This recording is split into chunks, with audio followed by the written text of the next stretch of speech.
नए साल के पहले दिन हम सब लोग कुछ न कुछ अच्छा करने का संकल्प लेते हैं। जो थोड़ा ज़्यादा मोटे हैं वो कहते हैं कि मैंने वेट लूज़ करना है। कुछ लोग सीखने का प्रयास करेंगे, कुछ लोग ये कहेंगे कि मैंने भी ज़्यादा गुस्सा नहीं करना, अच्छे रिलेशन बनाने हैं। कुछ लोग अपना बैंक बैलेंस बढ़ाने का टारगेट लेते हैं। तो आज 1 जनवरी 2019 है। ऐसे ही कुछ विचार मेरे अंदर चल रहे थे। मैंने सोचा कि मैं क्या संकल्प लूं। मैं पिछले 18 सालों से डायरेक्ट सेलिंग इंडस्ट्री का हिस्सा हूं और आज मेरे पास जो कुछ भी है वो इस इंडस्ट्री की देन है। मैं अक्सर सोचता था कि इस इंडस्ट्री ने मुझे बहुत कुछ दिया, मुझे भी इसको कुछ बदले में देना चाहिए। इसीलिए एक प्रयास कर रहे हैं। इस प्रयास का नाम है चैट विद सुरेंद्र वत्स। इसमें हम डायरेक्ट सेलिंग इंडस्ट्री के सफल लोगों से मिलेंगे और दूसरे क्षेत्रों के भी वो सफल लोग जिन्होंने एक बहुत अच्छा मुकाम हासिल किया है, उनसे हम मिलेंगे, उनसे सीखेंगे और कोशिश करेंगे कि जो हम उनसे सीखते हैं उनको अपने बिजनेस में और अपने जीवन में उसको उतारेंगे। उसी उद्देश्य से आज एक विशेष मेहमान हमारे बीच में हैं। मैं उनको आपसे रूबरू करवाऊं उससे पहले मैं डायरेक्ट सेलर्स को याद दिलाना चाहता हूं कि हमारी जो ये इंडस्ट्री है ये अमेरिका की देन है। वहाँ से ये कॉन्सेप्ट आया, वहीं से कुछ कंपनियां हमारे देश में पहले आई और वहीं से लिटरेचर आया। आज ये इंडस्ट्री बहुत बड़ी बन गई है, करोड़ों लोग इस इंडस्ट्री का हिस्सा हैं और इस इंडस्ट्री में नेटवर्क मार्केटिंग के ऊपर में, डायरेक्ट सेलिंग के ऊपर में जो भी लिखा गया वो या तो अमेरिकन राइटर्स ने लिखा है या यूरोपियंस ने लिखा है। इंडिया में अगर कुछ लोगों ने लिखा तो वो ऐसे लोग रहे हैं जिन्होंने इस इंडस्ट्री को बहुत गहराई से नहीं जिया है, जिन्होंने बहुत बड़ा कुछ अचीव नहीं किया है। इसलिए हमारी इस इंडस्ट्री में एक ऐसी पुस्तक की आवश्यकता थी जिसे कोई ऐसा व्यक्ति लिखे जो इस इंडस्ट्री को बहुत गहराई से जानता है, इस इंडस्ट्री में उसने एक बड़ा लेवल अचीव किया है। क्योंकि ये ऐसी इंडस्ट्री है यहाँ पे एक व्यक्ति पहले किसी लेवल को अचीव करता है और उसके बाद वो अपने साथियों को, अपने कुलीग्स को मोटिवेट करता है कि आप भी इस रास्ते पे चल के यहाँ पे पहुँच सकते हैं।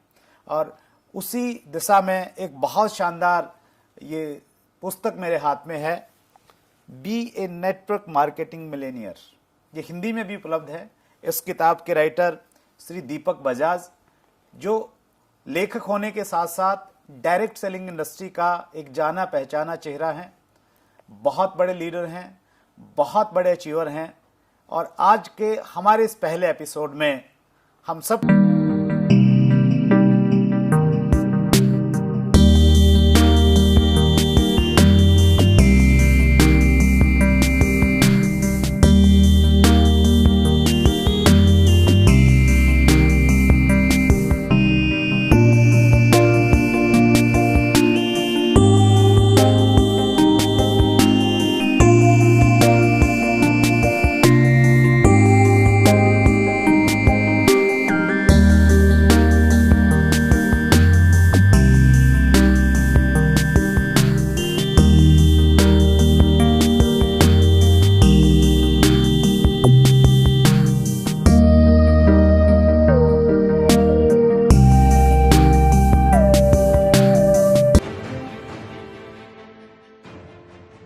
Thank you so much sir. स्वागत है दीपक बजाज जी, बहुत बहुत आपका। शुक्रिया।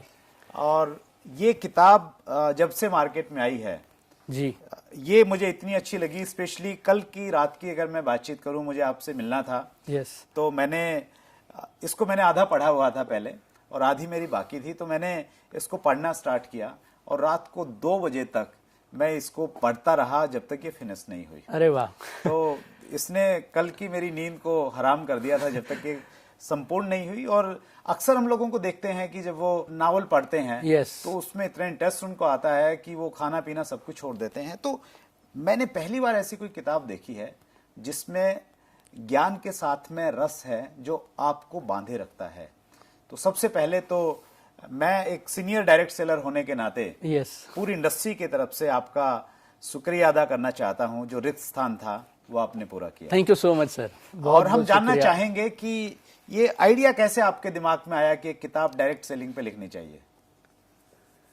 देखिए, किताब मार्केट में आई 10 जून 2018, अभी 6 महीने पहले। आज हम 1 जनवरी में बैठे हैं और आज से करीब 6-7 साल पहले मैं एक ट्रेनिंग प्रोग्राम में शिमला में था। ओके। और एक पार्टिसिपेंट आए हमारे उस प्रोग्राम में और वो बोलते हैं कि नेटवर्क मार्केटिंग में ट्रेनिंग इतनी सिंपल और सरल हो कि उसे ना एक पेज में समराइज किया जा सके। कि क्या आप मुझे कोई एक पेज दे सकते हैं, उस एक पेज के ऊपर नेटवर्क मार्केटिंग का सार हो। तो मैंने उस दिन अपने, अभी मुझे 11 साल का एक्सपीरियंस है नेटवर्क मार्केटिंग में, तो उस दिन मैंने एक पेज के ऊपर में नेटवर्क मार्केटिंग को उतार दिया कि एक नए डिस्ट्रीब्यूटर को अगर ये एक पेज में दे दूं तो उसे उसके अलावा कुछ और जरूरत ना पड़े, तो उसकी समरी में दे दूं। बहुत बढ़िया। तो आप वो एक पेज मैंने बनाया और कई लोगों को उस पेज के माध्यम से मैंने नए डिस्ट्रीब्यूटर्स को ट्रेन किया। तो धीरे धीरे लोग क्या बोलने लगे सर कि ये जो एक पेज है ना सर, ये नेटवर्क मार्केटिंग का एक ग्रंथ जैसा बन सकता है। तो इस एक पेज को आप थोड़ा एक्सप्लेन करके लिख दीजिए। ये तो एक किताब का टेबल ऑफ कंटेंट जो पहला पेज है ना वो बन गया। तो वो 6 साल पहले जो एक ट्रेनिंग प्रोग्राम में किसी पार्टिसिपेंट के प्रोत्साहन से नेटवर्क मार्केटिंग को एक पेज में समराइज करने का प्रयास था, बाद में वही इस बुक का टेबल ऑफ कंटेंट बना। और जैसा कि आप भी अभी बात कर रहे थे और मैं आपसे सबसे ज्यादा प्रभावित हूं सुरेंद्र जी, तो इस बात से हूं कि आपने कभी अपने लिए नहीं सोच के इंडस्ट्री के लिए सोचा हमेशा। और हिंदुस्तान में नेटवर्क मार्केटिंग जिस दिशा में बढ़ रही है और जो रेगुलेशंस, गवर्नमेंट का जो रवैया बदला है, उसमें एक आदमी जिसकी सराहना जितनी की जाए वो कम है, वो आप हैं। मतलब आपने मुझे इस किताब के लिए शुक्रिया अदा किया, आज मेरे पास ये माध्यम है, तो मैं पूरी डायरेक्ट सेलिंग की तरफ से आपका शुक्रिया अदा करता हूं, आपने जो प्रयास इस इंडस्ट्री के लिए किए। बहुत बहुत धन्यवाद। और मैं भी एक नॉर्मल मिडिल क्लास फैमिली से था। नेटवर्क मार्केटिंग मेरी लाइफ में कुछ प्लान नहीं था। मैंने एमबीए किया और अपनी जॉब में व्यस्त था, फिर ये नेटवर्क मार्केटिंग बिजनेस आया। तो आज दीपक बजाज को दीपक बजाज बनाया अगर किसी इंडस्ट्री ने, तो वो है डायरेक्ट सेलिंग और नेटवर्क मार्केटिंग। और मेरी ये हमेशा से इच्छा थी कि क्यों ना इस इंडस्ट्री ने अगर मुझे नाम दिया तो क्यों ना इस इंडस्ट्री के अंदर हिंदुस्तान के लाखों करोड़ों डिस्ट्रीब्यूटर्स को कुछ वापस दिया जाए, ताकि वो भटके ना, उन्हें एक रे ऑफ लाइट, एक सही जानकारी उन्हें तुरंत हैंडी मिल जाए, उनके हाथ में पहुंच जाए। तो आप माने तो प्रेरणा वहां से मिली। और मुझे मेरी नानी सिखाती थी, जैसी नीयत वैसी बरकत। तो एक अच्छी नीयत के साथ इस किताब को लिखा, उसकी वजह से आज ये बेस्ट सेलर है और जो आपने बताया नेटवर्क मार्केटिंग में लाखों लोगों की मदद कर पा रही है। That's great sir. जब मैं किताब को पढ़ रहा था तो इसमें जो आपका इंट्रोडक्शन दिया है, तो मैंने इसमें पाया कि आप हरियाणा के एक छोटे से गांव में आपकी परवरिश हुई और गवर्नमेंट स्कूल में आपकी पढ़ाई हुई और वहां से फिर आपने कैट के बाद में आपने एमबीए किया, एक अच्छी कंपनी में आप जॉब में थे जी, एक अच्छा पैकेज था, सारी चीजें आपके पास में ठीक ठाक थी जी। तो उसके बावजूद ये सोचना, ये डिसीजन लेना कि नहीं अब ये सब छोड़ के मैंने डायरेक्ट सेलिंग में उतरना है, राइट। तो डर नहीं लगा? डर लगा था सर, सच बताऊं आपसे तो। और 1 साल भर तक मैं इस बिजनेस में आऊं नहीं आऊं कि उसकी एक दुविधा में था। और एक बार एक प्रोग्राम में जाने का मौका मिला और एक सज्जन को सुनने का मौका मिला। और जब मैं छोटा था तब से हमने फैमिली में थोड़ा पैसे की तंगी, थोड़ी एडजस्टमेंट और कंप्रोमाइज देखे थे। और मैं मेरी माँ को बहुत छोटे से बोलता था कि एक दिन मैं बड़ा आदमी बनूंगा। अच्छा। हिंदुस्तान के 16वें सबसे अच्छे कॉलेज से एमबीए कर लिया। मेरी कंपनी में सबसे छोटी उम्र के अंदर में, मैं 25 साल का था तो मैं मेरी कंपनी में रीजनल मैनेजर बन गया। क्या बात है। और सबसे अच्छे कॉलेजेस में से एक कॉलेज से एमबीए करके एक मल्टीनेशनल कंपनी में सबसे तेज ग्रोथ लेके भी एक वो जो बचपन का सपना था ना कि एक दिन मैं बड़ा आदमी बनूंगा, परिवार से पैसे की किल्लत खत्म हो जाएगी, वो सारी चीजें नजर नहीं आ रही थी कि हो पाए शायद जॉब में। और फिर जब एक पहला प्रोग्राम देखा नेटवर्क मार्केटिंग का, और फिर ऐसे लगा कि जहां पर इंसान 30 से 40 साल में शायद रिटायरमेंट तक नहीं पहुंचता ना, वहां डायरेक्ट सेलिंग 3 से 5 साल में पहुंचा सकती है अगर सिस्टम और ईमानदारी से की जाए। और मेरे को लगता था कि इस बिजनेस में मेरे को जितना डर लगता था ना, उतना आप बोलें तो कई बार स्टेटस, ईगो, डिग्री, हमें लगता था ये काम हमारे लायक नहीं है, वो सब चीजें मेंटल ब्लॉक्स थे जो रोकते थे। वो एक प्रोग्राम देखा, उन कामयाब लोगों को स्टेज पे देखा और ऐसा जाहिर हुआ कि काम मुझे मेरी जॉब में भी करना है, काम मुझे यहां भी करना है। अगर मेरे उस काम के बदले मुझे यहां ज्यादा रिटर्न्स मिल सकते हैं तो क्यों ना ईमानदारी से मेहनत करके यहां प्रयास किया जाए। तो 3 महीने मेरे अपलाइन ने जैसा बोला, आंख बंद करके पूरे समर्पण के साथ उनके हिसाब से काम किया। 3 महीने में काम जब जमने लगा तो फिर मैंने जॉब रिजाइन करके फुल टाइम इसको एज ए करियर लेने का डिसीजन ले लिया। बहुत खूब सर।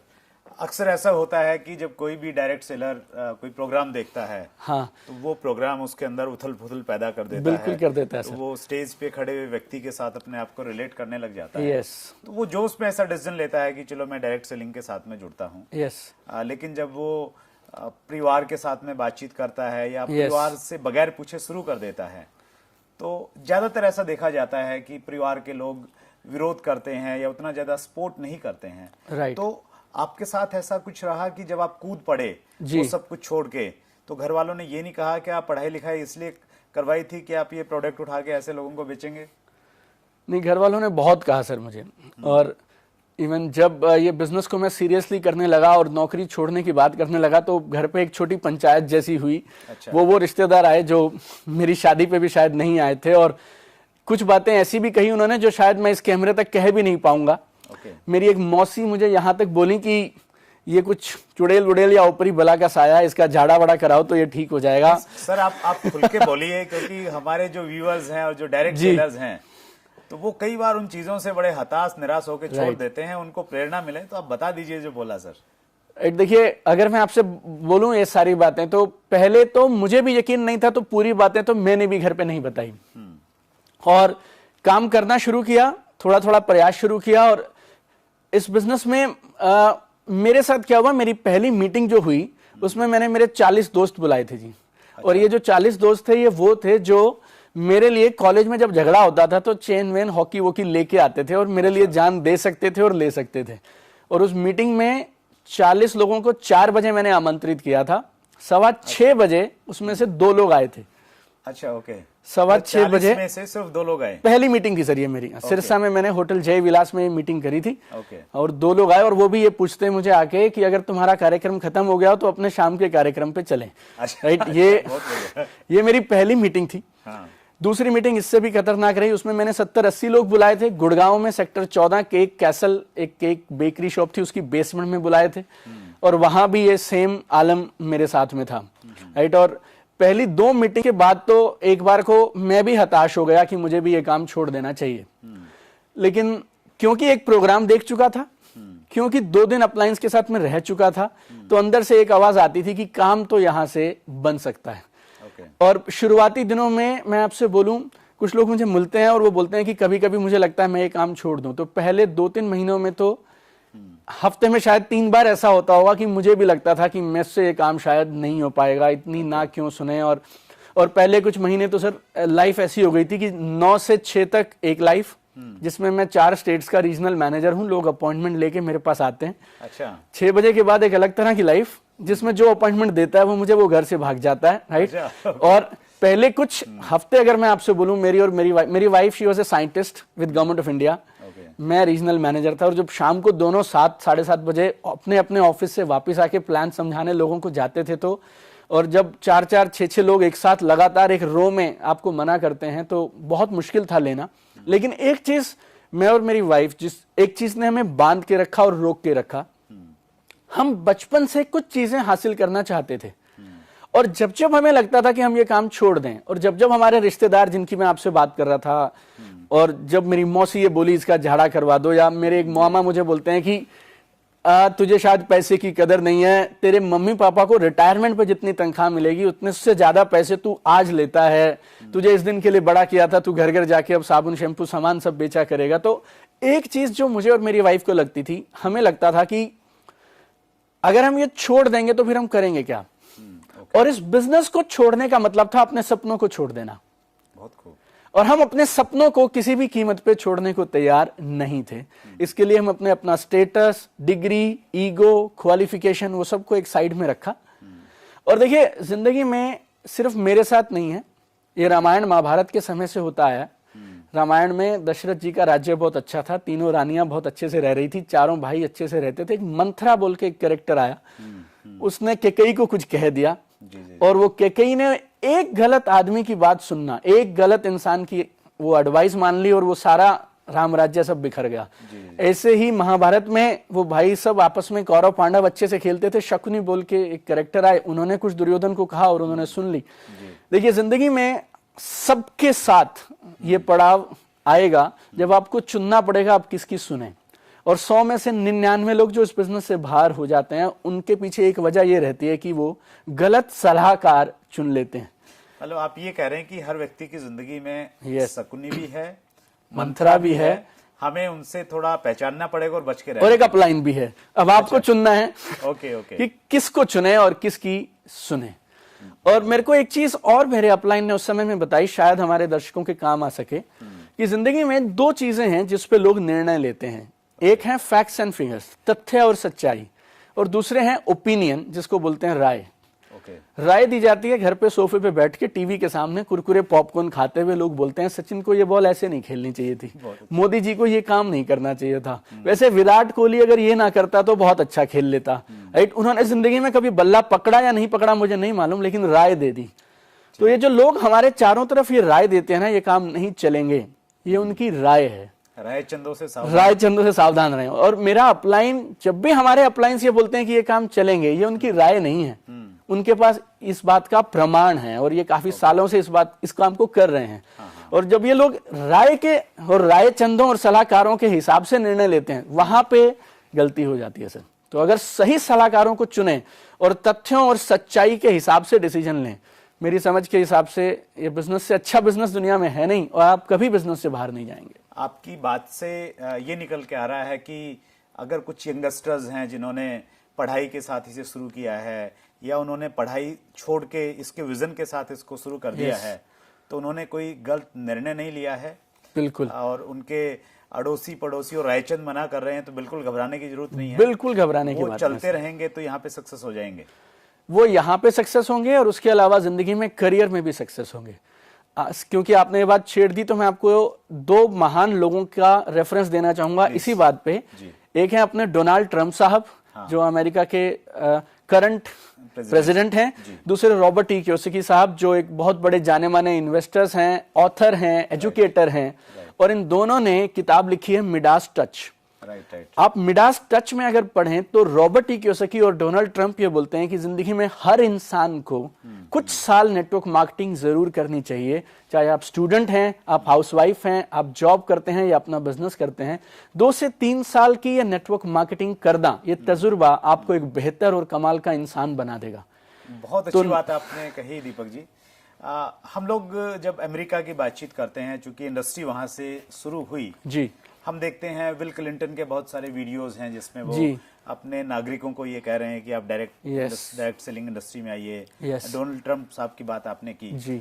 तो क्या कभी ऐसा होगा हमारे देश के प्रधानमंत्री बोलेंगे लोगों को कि भाई अगर आपने भारत को सोने की चिड़िया बनाना है, हमें महाशक्तिशाली बनना है, स्पेशली आर्थिक जगत में, बिल्कुल तो डायरेक्ट सेलिंग में आना चाहिए? आपको लगता है ऐसा दिन आएगा?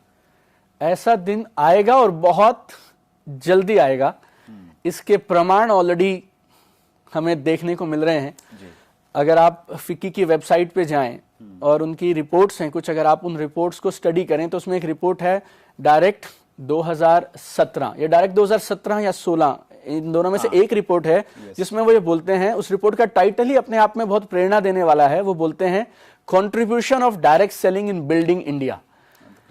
और वो रिपोर्ट करीब 45 पेज की रिपोर्ट है, और फिक्की अपने आप में करीब 90 साल से पुरानी संस्था है।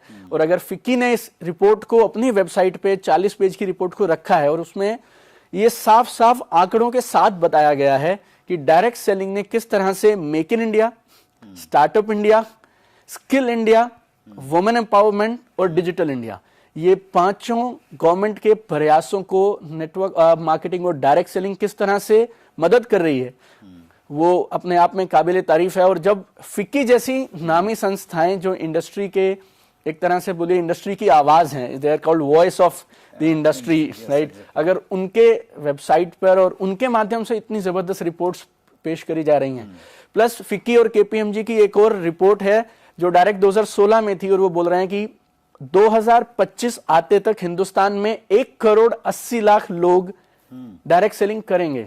अच्छा, तो 2025 में अगर इतने बड़े अनुमान लगाए जा रहे हैं कि 1,80,00,000 भारतीय ये बिजनेस करेंगे, तो ये तो बात आप मानिए कुछ दिनों में हमें रोज हमारे नेता और हमारे देश के जो लीडर्स हैं वो ये बात बोलते हैं मिलेंगे कि भारत को सोने की चिड़िया बनाने में डायरेक्ट सेलिंग सबसे अहम और महत्वपूर्ण भूमिका जरूर निभाएगी। बहुत खूब दीपक जी।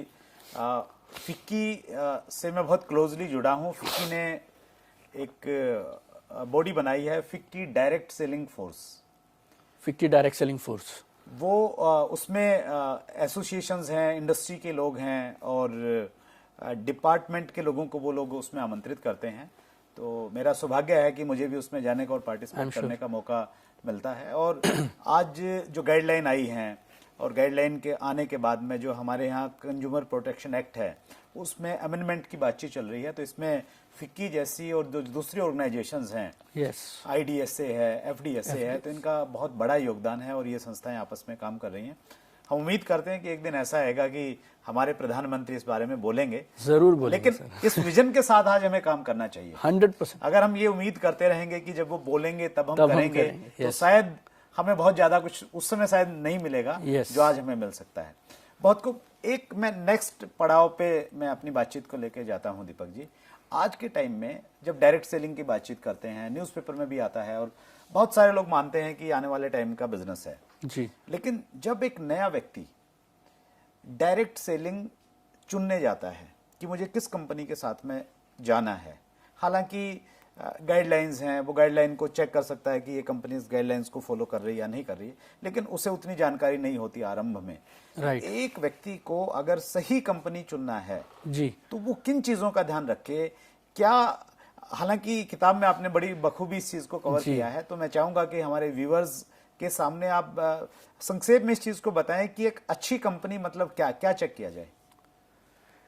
देखिए, अगर एक सिंपल और सरल सा हम फ्रेमवर्क रखें, क्योंकि जो भी आदमी या जो भी डिस्ट्रीब्यूटर किसी के पास जाएगा वो अपनी कंपनी को ही बेहतर बताएगा, राइट। और ये समस्या आती है कि अब मैं किसकी बात सुनूं। तो अगर हमारे पास एक फ्रेमवर्क हो जाए, एक यूनिवर्सल फ्रेमवर्क बन जाए, तो हम उसमें आकलन कर सकते हैं कि कौन सी कंपनी करनी चाहिए, किसमें फ्यूचर ब्राइट है, राइट। तो 4 चीजें अगर आप किसी भी एक कंपनी में देख लें, कोई भी अगर उन 4 कंपनी, इन चारों को मैं ऐसा बोलता हूं, ये 4 स्तंभ हैं जिसपे एक डायरेक्ट सेलिंग कंपनी की नींव है। ये चारों स्तंभ, इस पे एक कंपनी खड़ी है। अगर ये चारों स्तंभ मजबूत रहेंगे तो कंपनी पीढ़ी दर पीढ़ी तक रहेगी और डिस्ट्रीब्यूटर्स अपने वो सारे सपने पूरे कर पाएंगे जो सोचकर वो डायरेक्ट सेलिंग चुनते हैं। तो इन चारों स्तंभ को अगर मैं आपसे एक एक करके बताऊं, तो पहला है कंपनी की क्रेडिबिलिटी और कंपनी का ट्रैक रिकॉर्ड। कंपनी की क्रेडिबिलिटी और ट्रैक रिकॉर्ड बोले तो डायरेक्टर्स कौन है, क्या करते थे, कितनी पुरानी कंपनी है, रजिस्ट्रेशंस वगैरह सब पूरे हैं कि नहीं, सरकार के द्वारा ये कंपनी मान्यता प्राप्त है या नहीं। और अब जब से FDS से हमारे साथ है, IDS से हमारे साथ है, तो ये बहुत एक सिंपल एक छोटी सी चीज अगर हम चेक कर लें, कम से कम वो कंपनी FDS से और IDS से जैसी संस्थाओं से मान्यता प्राप्त कंपनी हो, उनकी मेंबर हो, राइट। तो ये कंपनी की क्रेडिबिलिटी और ट्रैक रिकॉर्ड सबसे जरूरी। नंबर 2, कंपनी के पास में अच्छे प्रोडक्ट्स और सर्विसेज होने चाहिए। अच्छा। और अगर मैं एक लाइन में आपसे बोलूं कि अच्छे प्रोडक्ट और सर्विस में किसे बोलता हूं, ऐसे प्रोडक्ट्स और सर्विसेज जिनको बिना नेटवर्क मार्केटिंग का प्लान अपॉर्चुनिटी बताए भी बेचा जा सके, राइट। मैंने साइड कर दिया कि नेटवर्क मार्केटिंग है, प्लान है, प्रोडक्ट अपने आप में इतना शानदार हो और उस रेट पे उपलब्ध हो कि आम आदमी अपनी जरूरतों के लिए वैसे भी उसको खरीद ले। ऐसे प्रोडक्ट और services, product value for money होना चाहिए। यस, क्योंकि बहुत सारी कंपनीज, क्योंकि हिंदुस्तान में इंडस्ट्री बूम कर रही है, तो बहुत सारी नकली कंपनीज डमी प्रोडक्ट्स दिखा देती हैं। वो प्रोडक्ट में ना तो कुछ वैल्यू है, ना आप उसे अदरवाइज उसके 1/10 कॉस्ट पे भी, 10वें हिस्से की कॉस्ट में भी उसको नहीं खरीदेंगे। लेकिन क्योंकि सरकार की गाइडलाइंस है, उन्हें पूरा करने के लिए कई बार कंपनीज एक पर्दा जैसा दिखाती हैं, डमी प्रोडक्ट्स। तो वैल्यू फॉर मनी अगर हम चेक कर लें तो वो प्रोडक्ट्स और सर्विसेज, ये दूसरा स्तंभ हो गया। सही सर, मैं एक चीज इसी पॉइंट में और ऐड करूंगा, आप अपने पॉइंट्स कवर करेंगे। जो गाइडलाइंस हैं सेंट्रल गवर्नमेंट के द्वारा जो इश्यू की गई है, उसमें भी बहुत साफ साफ लिखा गया है कि कंपनी जो प्रोडक्ट अवेलेबल करवा रही है, जो सर्विस दे रही है, वो वैल्यू फॉर मनी होनी चाहिए। अगर वो वैल्यू फॉर मनी का प्रोडक्ट नहीं है, तो इट मींस वो गाइडलाइंस को फॉलो नहीं कर रहा है। बहुत बढ़िया सर। तो पहला हुआ कंपनी की क्रेडिबिलिटी और ट्रैक रिकॉर्ड, दूसरा हुआ कंपनी के प्रोडक्ट्स और सर्विसेज, तीसरा कंपनी का जो इनकम प्लान है, वो भी बेहतरीन इनकम प्लान हो और गवर्नमेंट की गाइडलाइंस के साथ में इनकम प्लान हो। जो ये कंपनी से जो कमिटमेंट देते हैं कि आप इतना लगाएं इतना आएगा, बिना कुछ किए आएगा, इस तरह के प्लान से लोग बच के रहें। देखिए बिना कुछ, जहां आपको ये सुनने को मिल जाए ना, आप आइए, कुछ पैसा लगाइए और उसके बाद लगातार आएगा। जितना दूर हो सके ऐसे लोगों से दूर रहें, और अगर कहीं शिकायत कर सकते हैं तो जरूर शिकायत भी कर दें।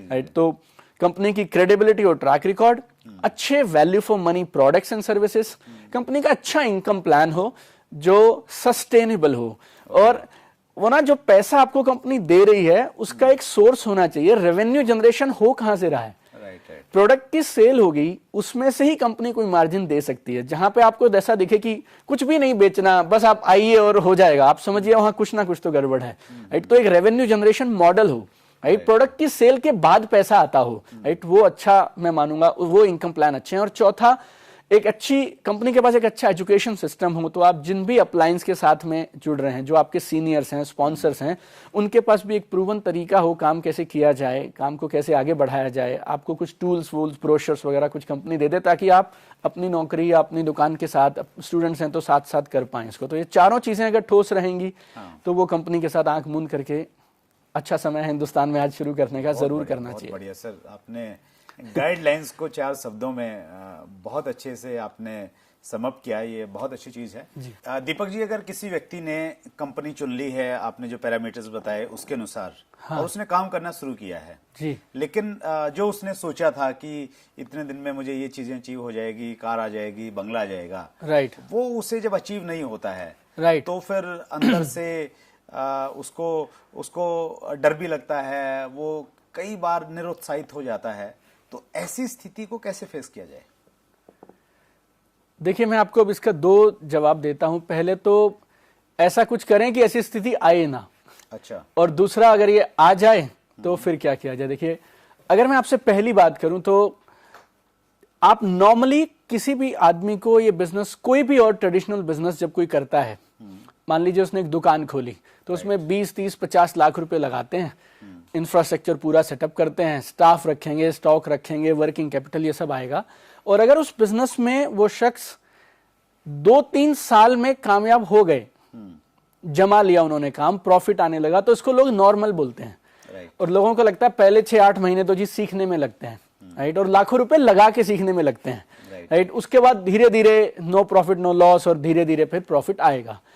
नॉर्मल ट्रेडिशनल दुकानदारी में और बिजनेस में 2 से 3 साल में सेट होने को लोग अच्छा मानते हैं, और लोगों को ऐसी उम्मीद है कि ये बहुत अच्छी चीज है। हम जब वो डायरेक्ट सेलिंग में आते हैं तो लोगों को ऐसा लगता है कुछ हफ्तों में, 3 मीटिंग में, 2 दिन में, आधा प्रोग्राम अटेंड करके कामयाबी मिलनी चाहिए। तो ये जो है ना, starting business with unrealistic expectation, ये जड़ है इस समस्या का, कि लोग गलत उम्मीदों के साथ इस बिजनेस को शुरू करते हैं। देखिए, ये लॉटरी नहीं है, स्कीम नहीं है, रातों रात अमीर होने का कोई टिकट नहीं है ये, राइट। ये एक प्रॉपर ट्रेडिशनल बिजनेस जैसा एक ठोस बिजनेस है, जो आप पीढ़ी दर पीढ़ी दे के जाएंगे अपने बच्चों को। और अगर इतनी शानदार इमारत आपको बनानी है तो उसकी बुनियाद तो देखिए आपको रखनी पड़ेगी, और कुछ समय तो लगेगा ही। इसको हम यूं समझे कि अगर कोई व्यक्ति जी आपको प्रलोभन दे रहा है, किसी व्यक्ति को प्रलोभन दे रहा है कि जी आप आ जाइए, 2 महीने में ये हो जाएगा, 3 महीने में ये कुछ बन जाएगा, तो ऐसे लोगों की बातें में नहीं आए, मतलब वो सही नहीं बोल रहा है। 100% सर, ऐसा कोई लोग बोल रहे हैं तो आप दूर रहिए। और अगर कंपनी ओवरऑल अच्छी है और कोई आदमी ऐसी बातें कर रहा है, तो फिर आप ये समझिएगा कि कंपनी बढ़िया है, प्लान और प्रोडक्ट और ये सब अच्छा है, लेकिन समय लगेगा, राइट। और इस एक्सपेक्टेशन से जब आप शुरू करेंगे, तो फिर आपको ये तकलीफ नहीं आएगी कि ये जमा क्यों नहीं, जमा क्यों।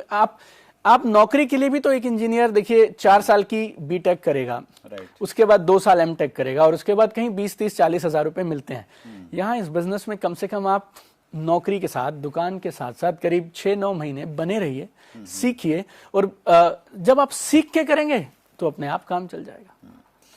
एक व्यक्ति ने प्लान तो किया कि चलो ठीक है, मैं पेशेंस रखता हूँ, काम किया, लेकिन उसके बावजूद भी रिजल्ट नहीं मिलते सम टाइम जी, तो उस स्थिति को फेस कैसे किया जाए? देखिए, वो जिंदगी में किधर भी हो सकता है सर, सिर्फ ऐसा नहीं कि नेटवर्क मार्केटिंग में हो सकता है, राइट। हर बिजनेसेस में अप एंड डाउन आते हैं, राइट। आज से 10 साल पहले कंप्यूटर हार्डवेयर की ट्रेड के अंदर में जो मार्जिन थे, आज अगर मार्जिन आप कंपेयर करें तो कोई कंपैरिजन ही नहीं है। आज जब मोबाइल्स आए थे तो एक एक मोबाइल पे शायद 2-2 हज़ार रुपए बचते थे, आज 200 रुपए के अंदर में मोबाइल का मार्जिन आ गया सर। तो हर इंडस्ट्री में टफ टाइम आता है, but tough times never last, tough people do last. I mean ये समय है, परीक्षा का समय है, और हर कामयाब इंसान परीक्षा के दौर से गुजरता है।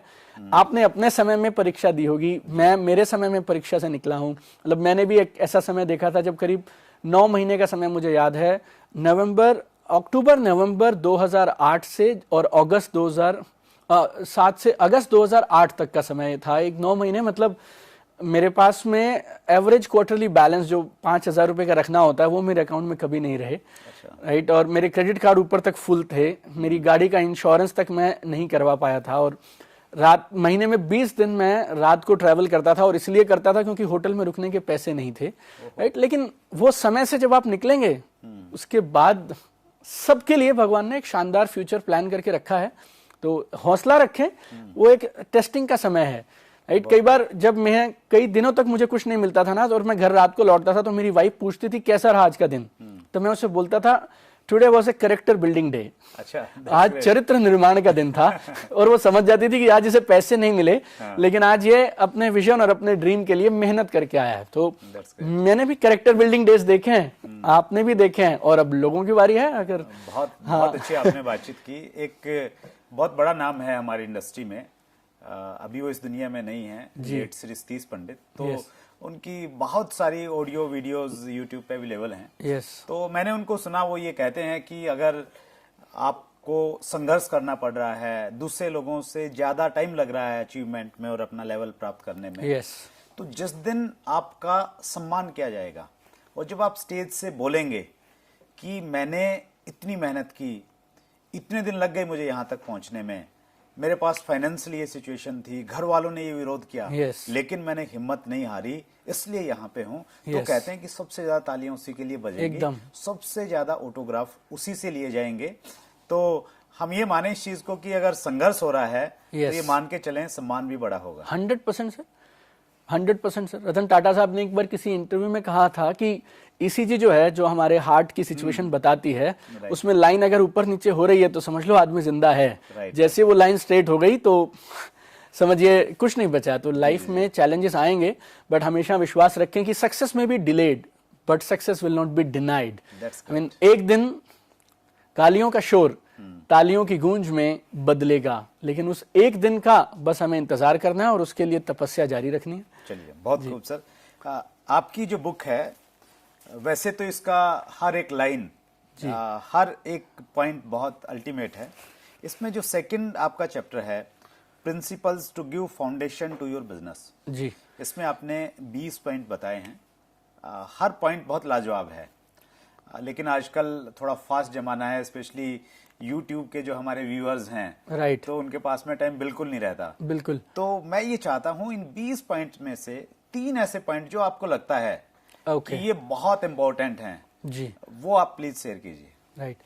देखिए, वैसे तो ये 20 के 20 जरूरी हैं, लेकिन अगर आप मुझसे पहले 3 पूछें तो मैं पहली बात बोलूंगा कि सिस्टम से काम करें। राइट। और मैंने एक शब्द इस्तेमाल किया इस किताब में भी कि 100% सबमिशन टू द सिस्टम। बोले तो सिस्टम को समर्पित हो जाएं। राइट। इंसान बड़ा नहीं है, सिस्टम बड़ा है। कई बार मैं लोगों को एक उदाहरण देता हूं कि एक होता है थर्मोमीटर, एक होता है थर्मोस्टैट। अब ये थर्मोमीटर क्या कर सकता है? थर्मोमीटर बता सकता है कि टेम्परेचर कितना है, लेकिन टेम्परेचर को ये बदल नहीं सकता है, कंट्रोल नहीं कर सकता है। थर्मोस्टैट ये वाला काम कर सकता है। राइट। और थर्मोस्टैट क्या है? System is a thermostat. Right. तो डॉक्टर आप डॉक्टर हैं तो उसका अपना तरीका है काम करने का, लॉयर का अपना है, सीए का अपना है, वकील का अपना है, और नेटवर्क मार्केटिंग और डायरेक्ट सेलिंग का अपना है। तो आप जिस भी बैकग्राउंड से आए हैं, उस बैकग्राउंड को एक बार परे रख के नेटवर्क मार्केटिंग के स्टूडेंट बन जाएं। और पहला प्रिंसिपल अगर मैं आपसे कहूं तो सिर्फ एक ही है कि नेटवर्क मार्केटिंग के सिस्टम को सरेंडर करके नेटवर्क मार्केटिंग के सिस्टम के हिसाब से काम करें। मतलब मैं अगर एक डॉक्टर हूं तो डॉक्टर वाली जो पढ़ाई और जो मैंने सीखा है, हाँ, उसको छोड़ के, उसको परे रख के, हाँ जी, तो काम करना है। 100% सर होगा। दूसरा अगर मैं आपसे बोलूं तो प्रोग्राम्स और इवेंट्स जो हैं वो इस बिजनेस की क्या बोलूं मैं आपसे, ऑक्सीजन आप समझिए। ये बिजनेस सिर्फ प्रोग्राम टू प्रोग्राम चलता है। अच्छा। तो आप जिंदगी में बाकी सब करें, प्रोग्राम्स मिस ना करें। अच्छा, meetings, meetings, function, seminars, trainings, ये आप समझिए हमारी लाइफ लाइन है इस बिजनेस की। तो जो मैं कई बार आपसे अगर खुले शब्दों में बोलूं तो जो हॉल में है वो बिजनेस में है।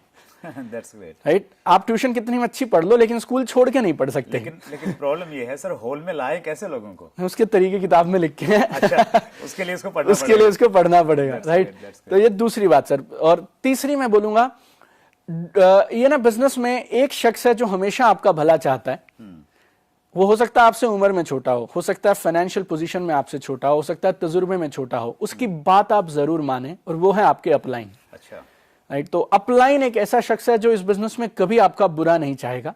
तो आप जहां भी हैं, जिस भी पोजीशन में हैं, एक आदमी के साथ कांस्टेंट टच में रहें और कांस्टेंट सबमिशन में रहें, वो है आपके अपलाइन। तो ये तीन चीजें अगर आप प्रिंसिपल्स रखेंगे, राइट, 100% सिस्टम को फॉलो करें, प्रोग्राम्स में बने रहें, सब प्रोग्राम्स में बिना शर्त के बने रहें, और तीसरा अपलाइन के साथ में पूरा समर्पण में और पूरे कांस्टेंट कम्युनिकेशन में रहें, तो अच्छे मजबूत बिजनेस बनाया जा सकता है बुनियाद के साथ। बहुत खूब सर, बहुत सारी चीजें आपने बताई। दीपक जी, इस इंडस्ट्री में लोग जब कामयाब हो जाते हैं, उनको अचीवमेंट मिल जाती है, लोगों का प्यार मिलता है, तालियां मिलती हैं, लोग लाइन में लग के उनसे ऑटोग्राफ लेते हैं। हाँ, तो ऐसी टाइम में हम देखते हैं कि बहुत सारे लोगों का एटीट्यूड चेंज हो जाता है। राइट, वो जो कामयाबी का नशा सिर पे चढ़ता है, राइट, तो उसको कैसे कंट्रोल किया जाए? उसको कैसे कंट्रोल किया जाए? देखिए, मैंने बहुत सारे लोगों को इस बिजनेस में, टॉप लीडर्स को जो देखा है, तो मैंने 2-3 चीजें उनमें खास देखी हैं। एक तो ना, जो इस बिजनेस के बेसिक्स है ना, उन्हें लगातार करते रहिए। अच्छा, ठीक है। लगातार करते रहिए। राइट, जैसे स्विमिंग है, आप तब तक तैरते रहेंगे जब तक आप हाथ पैर चलाते रहेंगे। राइट, तो जैसे ही जिस वजह से तैर रहे हो, अगर वो काम करना ही बंद कर दोगे तो फिर डूब जाओगे। तो इस बिजनेस के बेसिक्स में अगर आप बने हैं ना, किसी भी लेवल पे पहुंच जाए, Yes. बेसिक्स को नहीं छोड़ना है। देखिए, जब आप बेसिक्स करते हैं ना, तो आप एक डिस्ट्रीब्यूटर की रियलिटी को दोबारा जीते हैं। Right, right. फिर आपको दर्द महसूस होता है कि यार वो एक सेल कितनी मुश्किल से आती है, वो एक रीपरचेज का ऑर्डर कितना कठिनाई से आता है, वो धूप में जब एक आदमी बुला लेता है आपको और 2 घंटे इंतजार करना पड़ता है ना, तो फिर ना, जैसे ये कहना बहुत आसान और सरल है कि जी आप ना अपने अतीत को मत भूलिए, लेकिन अगर आप कुछ ऐसी प्रैक्टिसेस रखेंगे ना जिससे अतीत ना भूलें, तो वो ज्यादा बेटर है। राइट, विल पावर पे भरोसा मत करिए, राइट प्रैक्टिसेस पे भरोसा करिए। और राइट प्रैक्टिस बहुत सिंपल और सरल है, किसी भी लेवल पे चले जाओ, प्लान दिखाना, प्रोडक्ट्स की बात करना, ये मत भूलिए। अगर आप ये नहीं भूलेंगे तो आपको मालूम चल जाएगा आप खुद कहां से आए थे। और वो जो आदमी एक 2-2 सेल लेके आ रहा है ना, फिर वो आप एरोगेंस से डील नहीं करेंगे, आप उसे सेल की रिस्पेक्ट करेंगे आप। तो जैसे ही हम इस जमीन से जुड़े रहेंगे तो, और बेसिक्स करते रहेंगे लगातार बार बार, चाहे थोड़े करें चाहे कम करें, तो ये सिर पे नहीं चढ़ेगा सर। फिर आप आदर भी करेंगे बिजनेस का भी, प्रोफेशन का भी और अपने अतीत का भी। बहुत खूब सर, बहुत सारी अच्छी बातें आपने बताई, अपना अनुभव शेयर किया। हमारे इस कार्यक्रम का एक हिस्सा होता है, जब हम कामयाब लोगों से मिलते हैं, उनसे ये जरूर पूछते हैं कि भाई आपकी ज़िंदगी में कुछ ऐसी घटनाएं, कुछ ऐसे इंसिडेंट रहे होंगे जो बड़े फनी रहे होंगे, आप उनको याद करते होंगे तो आपको अच्छा लगता होगा, आपके चेहरे पे मुस्कुराहट आ जाती होगी। तो ऐसा कुछ रहा होगा आपकी जिंदगी में? सर, जितना काम हमने किया है ग्राउंड लेवल पे, आप समझिए रोज रात को हम कोई ना कोई किस्सा लेके आते थे जो अपनी बीवी को सुनाते थे कि आज वो मिले, ऐसा हुआ। आपको एक इंसिडेंट बताता हूँ, एक वाकया बताता हूँ। और बहुत सारे लोगों को पब्लिक स्पीकिंग से बड़ा डर लगता है, कि स्टेज पे जाने से घबराते हैं, तो मैं भी उनमें से एक था। मेरी पूरी बॉडी कांपा करती थी, तो मुझे किसी ने समझाया कि ना तुम आईने के सामने खड़े होके और थोड़ा अपने आप को सेल्फ टॉक करो। अच्छा, राइट, कि भाई जैसे होटल में प्रोग्राम है और आप बाथरूम में जाके होटल के, तो ये बोले कि आज मैं कमाल करूंगा, मैं तैयार हूं इसके लिए, आज का प्रोग्राम कमाल का जाएगा, ये सब। अच्छा, तो जी मेरा पहला प्रोग्राम था और मुझे स्टेज पे जाना था, और मैं यही टेक्निक अप्लाई करने के लिए पहुंच गया। और मैं बाथरूम में पूरी ताकत के साथ ये बोलना मैंने चालू किया आईने के सामने की, अच्छा, दीपक बजाज तुम कमाल हो, तुम आज जो भी करोगे वो बेशुमार होगा और जब लाजवाब होगा, लोग तुम्हारी तारीफ करेंगे, कई लोगों की जिंदगी में परिवर्तन आएगा। तो मैं ये बोल रहा था, पीछे से एक लेडीज आई। अच्छा, वो कह रही है दीपक बजाज तुम आज कमाल करोगे, तुम कॉन्फिडेंट हो, सब कुछ बहुत शानदार है, अच्छा, लेकिन ये लेडीज टॉयलेट है। रियली? जी। अच्छा। तो वो नर्वसनेस इस कदर थी कि ये सारी जो बातें थी, मैं उस लेडीज टॉयलेट में था। अब भी कभी मैं किसी भी प्रोग्राम से पहले जब बाथरूम में एक लास्ट टॉयलेट में जाता हूँ तो वो आईने में खुद को देखता हूँ तो वो आवाज पीछे से आ जाती है और मैं चेक कर लेता हूँ कि मैं सही जगह पे हूँ या नहीं। बिल्कुल सही कहा।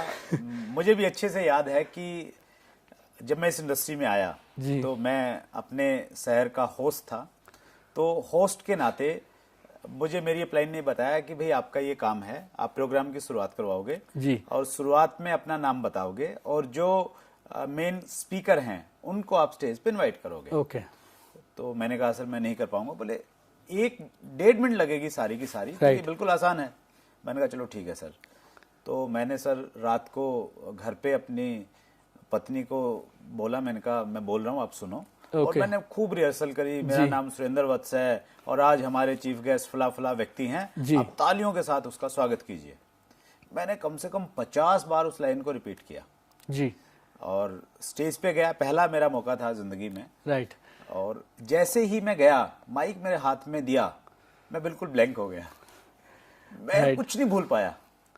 और मेरे जो प्लाइन थे वो समझ गए, तो उन्होंने उस चीज को पकड़ा और वो स्टेज पे आए और मेरी पीठ थपथपाई और मेरे साथ में खड़े होके उन्होंने जो स्पीकर थे उनको स्टेज पे बुलाया। राइट। और मैं ये आपके साथ भी इस इंडस्ट्री का पार्ट है कि इस इंडस्ट्री का पार्ट मैंने ऐसे भी दिन देखे कि सामने 1 लाख लोग बैठे हैं। एक प्रोग्राम था जिसमें 1.5 लाख लोगों को हम लोगों ने एड्रेस किया। तो ये इस इंडस्ट्री का पार्ट है। बहुत खूब। और कोई ऐसी घटना जो आपको रोमांचित करती है और आपको ये लगा हो कि यार मेहनत तो ठीक है, लेकिन ऐसी चीजें और ऐसी घटनाएं अगर हैं इस इंडस्ट्री में रहने की वजह से, तो ये काम नहीं छोड़ना चाहिए। सर मैं क्या बोलता हूँ, पहले जब आप हर घर में ना आपको कॉमेडी मिलेगी। यस। आप राइट एटीट्यूड के साथ जाइए, आपको कोई कॉमेडी सर्कल या कॉमेडी के सीरियल्स देखने की जरूरत नहीं पड़ेगी। राइट, मतलब लोगों के पास कुछ नहीं है लेकिन बोलेंगे बहुत कुछ। लाइक एक बार मैं किसी के घर पे गया और हम काफी देर से इंतजार कर रहे थे। उनकी वाइफ किचन में खाना बना रही है, छोटा बच्चा था और हमने हस्बैंड को प्लान दिखाना था। तो मैं और मेरे साथ एक एसोसिएट थे और हस्बैंड आए और बच्चा रोए जा रहा है, परेशान हो रहा है। मैं बोल रहा है मम्मी मुझे टीवी देखना है, कार्टून देखना है, कार्टून देखना है, कार्टून देखना है। और ये जो शख्स थे ये हमें 3 दिन से नहीं मिल रहे थे और ये बोल रहे थे मैं जिंदगी में बहुत कामयाब हूँ, मुझे बिजनेस की जरूरत नहीं है, right, I am satisfied, we don't need this business. और अभी वो क्या है, वो बीवी खाना बना रही है, बच्चा जिद कर रहा है मम्मी मम्मी कार्टून देखना है, कार्टून देखना है। तो बीवी जैसे वो हस्बैंड आए और हम लोग बैठे हैं और बीवी देख के बोलती है भाई तू ना इसको देख ले, इसको मैं 8 साल से देख रही हूँ, ये रोज बोलता मैं जिंदगी में कमाल करूंगा, कुछ खास हो नहीं पाया, तो तू टीवी में मत देख, पापा को देख ले, यही कार्टून है। राइट, अब वो आदमी 3 दिन से जो हमें कह रहा था वो बेचारा घर जाके पहले पैसे दिया हम लोगों की, मैं आपके साथ शुरू करने को तैयार हूँ। अच्छा, बहुत खूब सर, बहुत सारी चीजें आपने शेयर की। और इस बिजनेस की खूबी मैं यही मानता हूँ कि एक ऐसा एक कंप्लीट पैकेज है। यस, सही बोला। नॉलेज भी है, इसमें फन भी है, इसमें मस्ती भी है। मैं आपके बारे में पढ़ रहा था कि आपने लगभग आधी दुनिया घूम ली है इस बिजनेस में आने के बाद में। तो ये सारी चीजें हैं। दोस्तों मेरा ये मानना है कि ये जो किताब है ये एक अल्टीमेट बुक है और मुझे इसको पढ़ के ये ऐसा लगा कि मुझे आज से 18 साल पहले मिल गई होती तो जो अचीवमेंट मैंने 10 साल में मिली शायद मैं 2 या 3 साल में ले लेता। ये बहुत ईमानदार प्रयास है दीपक बजाज जी का और ये अमेजोन पे भी अवेलेबल है, हिंदी इंग्लिश दोनों भाषाओं में उपलब्ध है। मेरी स्पेशल रिकमेंडेशन है, आप इसको जरूर पढ़िए। आपने बहुत सारा समय दिया Deepak ji, thank you so much. My pleasure. Deepak Bajaj एक कामयाब शख्सियत बहुत सारे क्षेत्रों में। दोस्तों आपको हमारा आज का ये पहला एपिसोड कैसा लगा उसके लिए हमें आपकी राय चाहिए। आप कमेंट बॉक्स में जाके जरूर बताइए। इस चैनल को सब्सक्राइब कीजिए और नीचे जो बेल आइकॉन आपको दिख रहा है उसको जरूर दबाइए ताकि नोटिफिकेशन आपके पास में आती रहे। और इस कार्यक्रम में आप किन लोगों को सुनना चाहते हैं, किन लोगों से रूबरू होना चाहते हैं, उनके नाम आप जरूर लिखिए नीचे कमेंट बॉक्स में जाके। हम प्रयास करेंगे कि वो लोग जिनको आप सुनना चाहते हैं हम आपसे रूबरू करवाएं। बहुत बहुत धन्यवाद।